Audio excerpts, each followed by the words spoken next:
একটা পালসার গাড়ি আমরা হেডের গাইড ঠোকার সময় ঠোকা হচ্ছে খেয়াল রাখবো সঠিক নিয়মে, গাইডের যেভাবে ঠুকলে যেন না থাকে, তাহলে সিটটা সুন্দরভাবে মিলবে। তাহলে সিট আমরা প্রথমত এই গাইডের এই মাথাটা ধাপ থাকে, এই ধাপটা সুন্দরভাবে গ্রাইন্ডিং করে নিতে হবে এবং এই রকম যোগান দিয়ে গাইডটাকে ঠুকতে হবে। দেখেন এইভাবে গাইডটাকে ঠুকতে হবে। এই যে গাইড ঠোকা হয়ে গেল। এখন সিটটাকে হালকা পাতলা করে দেবেন। সিটটা অনেক চওড়া থাকে, সিটটাকে হালকা পাতলা করে দেবেন। এই দেখেন এইরকম, ঠিক এইরকম সিটটাকে পাতলা করে দেবেন। এবার দেখাবো এই সঠিক নিয়মে গাইড ঠোকায়।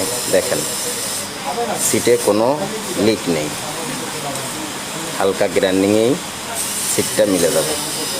দেখেন এই যে হালকা গ্রাইন্ডিংয়েই সিটটা মিলে যাবে। এই যে দেখেন। যদি ভিডিওটা ভালো লাগে লাইক কমেন্ট শেয়ার করে দেবেন। ধন্যবাদ আপনাদের সবাইকে।